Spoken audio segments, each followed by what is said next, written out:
जय हिंद सभी को। तो कैसे हो आप लोग? एक बार फिर मैं वीडियो आपके सामने लेके हाजिर हूँ।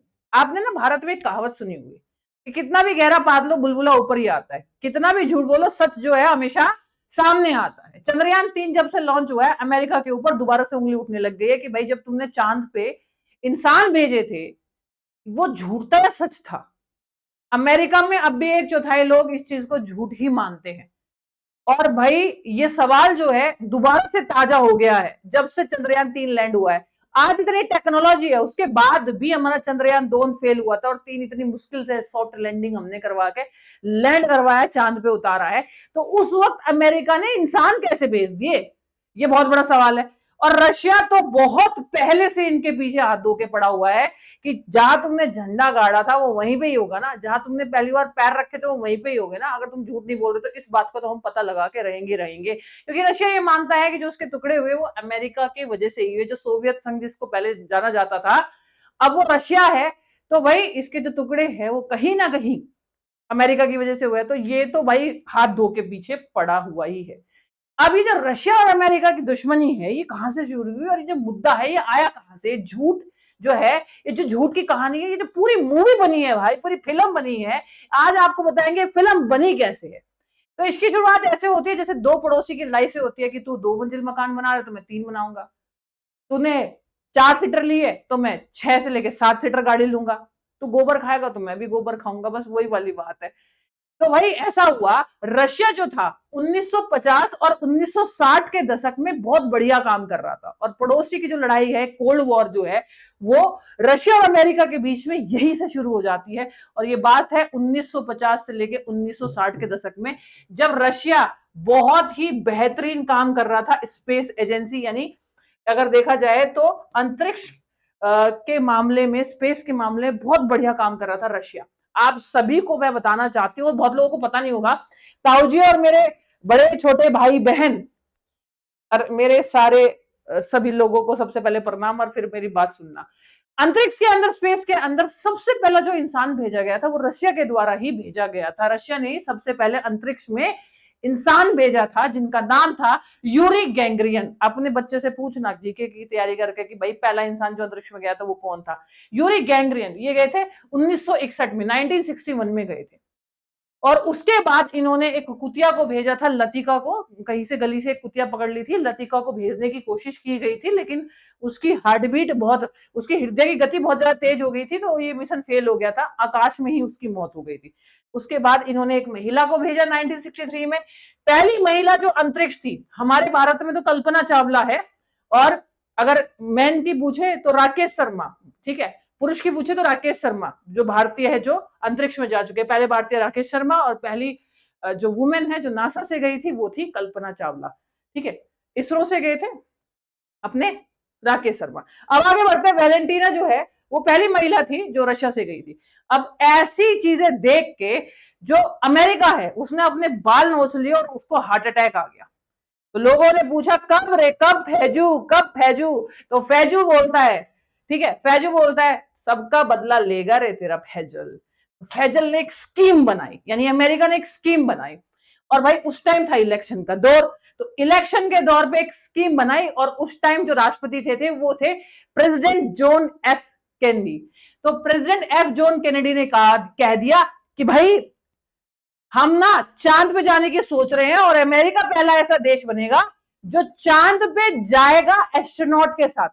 रशिया जो है वो स्पेस में, अंतरिक्ष में गया था, चांद पे नहीं गया था। तो और चांद पे जाने वाले पहले हम लोग ऐसे देश बनेंगे जो इंसानों के साथ जाएंगे। तो भाई लोग और दुनिया ये सोचने लगी, देश और दुनिया, उनका देश और दुनिया सोचने लगी अरे ये तो भैया अमेरिका तो कमाल करने वाला है। तब ये फिल्म तो इन्होंने बना दी। अब आप सभी को पता होगा नेताओं के पास खुद का दिमाग होता है लेकिन उनको दिमाग दिया जाता है। तो इनको दिमाग ये किसने दिया कि भाई ऐसा इलेक्शन आने वाले हैं और तुम अनाउंस कर दो कि भाई अमेरिका जो है वो कहां जाने वाला है, अमेरिका जाने वाला है चांद पे। तो भाई ये दिमाग दिया था नासा ने। नासा के खुद साइंटिस्टों ने ये दिमाग दिया था। ये क्यों दिया था? जब रशिया स्पेस में जा रहा था उस टाइम नासा, अमेरिका, अमेरिका की एजेंसी है नासा, जैसे हमारी एजेंसी है, भारत की एजेंसी है इसरो, ऐसे अमेरिका की एजेंसी है नासा, इनकी तू तू होने लग गई कि देखो रशिया जो है वो पावरफुल कंट्री है, वो अपना पहला इंसान अंतरिक्ष में भेज चुका है और तुम कुछ नहीं कर रहे, तुम नल्ले हो। तो भाई तो अमेरिका की गवर्नमेंट ने इन्हें पैसे देने बंद कर दिए, इन्हें फंडिंग बंद कर दी, इनका दिमाग खराब हो गया। इन्होंने सोचा भाई प्लान बनाओ, तो इन्होंने फिर अमेरिका के राष्ट्रपति को ये दिमाग दिया, ये काम करते हैं, एक अपोलो मिशन करते हैं और उसमें ना लैंड करवाएंगे, और लैंडिंग जो करवाएंगे, जो उतारेंगे अंतरिक्ष यात्रियों को, वो फेक होगा, वो झूठ होगा, और दुनिया को हम ऐसे दिखा देंगे कि हमने लैंड किया है। तो ये अमेरिका के जो राष्ट्रपति है, जो प्रेसिडेंट है, उन्होंने भी सोचा भाई बात तो कमाल की है। तो नासा को इससे बहुत फायदा हुआ, उनको फंडिंग भी बहुत ज्यादा हुई और बहुत ज्यादा पैसे मिले। लेकिन ये भी इनके दिमाग में कैसे आया, उस वक्त एक मूवी आई थी जिसका नाम था स्पेस ओडिसी, और स्पेस ओडिसी एक अंतरिक्ष, एक स्पेस मूवी थी, एक अंतरिक्ष की फिल्म थी, और वो फिल्माई गई थी एरिया 51 के अंदर। और इतनी बेहतरीन ये मूवी थी, वहां से इनके दिमाग में आइडिया आया कि ऐसा करा जा सकता था। अमेरिका के दिमाग में आया होगा कि भाई दुनिया में हमारी थू थू हो सकती है, ठीक है, लेकिन लेकिन उस वक्त इतनी टेक्नोलॉजी नहीं थी और चांद पे कोई गया नहीं था। एरिया 51 वो जगह थी जहां पे ये फिल्म शूट हुई थी। जैसे बाहुबली का सेटअप है, इसी तरह से इसका सेटअप था पूरा, जहां पे ये फिल्म शूट की गई थी। तो भाई इस एरिया में कोई आम इंसान जो है वो जा नहीं सकता था, और सिर्फ अमेरिका के प्रेसिडेंट को घुसने की इजाजत थी। ऐसा क्यों भाई? अगर सबसे पहली बात तो क्यों नहीं घुसने दिया जाता था? झूठ का पता लग जाता ना, बिल्कुल जैसी पिक्चर दिखाई गई वैसे पता लग जाती। तो ऐसे बहुत सारे सवाल है जो उनके मिशन पे उंगली उठाई जाती है। लेकिन मैं आपको फिर भी कहती हूं, उनकी उंगली उठाने के बावजूद भी अपोलो 11 का रॉकेट गया तो था। तो फिर पूरी कहानी क्या है, पूरी रिसर्च के साथ मैं आपको बताऊंगी। ठीक है, अब आगे बढ़ते हैं, आगे बढ़ते हैं। तो ऐसे ना इन्होंने क्या किया, ऐसे करके शूटिंग कर ली। ये ऐसे सेट था, ये ऐसे सेट आपने काफी देखा होगा, ऐसे सेट था, ऐसे करके इन्होंने शूटिंग कर ली। इसके सबूत क्या है, क्या कारण है, किस बेस पे उंगली उठाई जाती है? आज भी 99% साइंटिस्ट ये कहते हैं कि अपोलो 11 मिशन यानी अमेरिका का चांद पे भेजने वाला मिशन झूठ है। पर वो सवाल क्या है जो इसे झूठा साबित करते हैं? तो भाई सबसे पहला सवाल तो ये है कि 3 साइंटिस्ट थे जो गए थे कहां पे, चांद पे, जिसमें से 3 जो थे, ठीक है, 3 में से सिर्फ 2 ही, 3 में से 2 ही, नील आर्मस्ट्रॉन्ग वो पहले इंसान थे जिन्होंने चांद पे कदम रखा था, और दूसरे थे एडविन। ये सिर्फ 2 ही थे जो चांद पे उतरे, और ये एक तो अपने स्पेसशिप में चांद के चक्कर लगाते रहे, ये उतरे ही नहीं, सिर्फ वहां पे 2 ही थे। 1969 में ये मिशन हुआ था। सबसे पहली बात तो भाई इसके झंडे ही कहते हैं कि जब वहां पे कोई वातावरण ही नहीं है, हवा नहीं है, कुछ नहीं है, तो चांद पे झंडा सीधा हो ही नहीं सकता। आपने देखा होगा जब हवा नहीं चलती तो हमारे भारत का झंडा भी ऐसे से थोड़ा सा ऐसे हो जाता है, ठीक है, क्यों? जब हवा चलती है तो लहराता है, ठीक है। तो भाई ये लहर कैसे रहा है? तो भाई ऐसे बोला कि यहाँ पे भी एक रॉड डाली गई थी, यहाँ तो थी, और यहाँ पे भी रोड डाली गई, अच्छा यहाँ पे और यहाँ पे रोड डाल दी, तो ये ऐसा लहराता हुआ क्यों दिखाई दे रहा है? कहता है इस पे सलवटें थी इसलिए लहराता हुआ दिखाई दे रहा है। यहाँ तो ये वीडियो नहीं दिखाई दे रही, लेकिन ये पूरी तरह से लहराता हुआ दिखाई दे रहा है। पहला तो ये लहर क्यों रहा है? कहते हैं ये तो सलवटें है इसलिए तुम्हें ऐसा लग रहा है लहर रहा है। कहते हैं ये गिरा क्यों नहीं, खड़ा क्यों है? क्योंकि कहते हैं यहाँ पे भी एक रोड लगी हुई है इसलिए ये गिरा नहीं, पर फिर भी ये कहीं ना कहीं लहरता हुआ नजर आ रहा है। दूसरी बात इसमें ये कही जाती है कि एस्ट्रोनॉट के पैरों के निशान, जब वहां की मिट्टी जो है खुरदुरी है, थोड़ी सी गहरी है, थोड़ी सी ऐसी नहीं है, सॉफ्ट सी नहीं है कि मिट्टी में आपने पैर धसाया और आपके निशान पड़ गए, ऐसा नहीं है, वहां निशान नहीं पड़ सकते, वो भी पैरों के, ठीक है, क्योंकि वहां वातावरण नहीं है, इंसान, ग्रेविटी बहुत ज्यादा है, गुरुत्व बहुत ज्यादा है, इंसान थोड़ा सा हवा में रहता है, तो पैरों के निशान नहीं पड़ सकते। दूसरी बात, एस्ट्रोनॉट के जो पांव होते हैं वो बिल्कुल चपटे होते हैं, वो जो सूट पहन के रखते हैं उसमें पैर चपटे होते हैं, तो निशान ऐसा पड़ना चाहिए था, ना कि जूते के निशान में ये लाइन होनी चाहिए थी। सबसे बड़ा झूठ तो ये।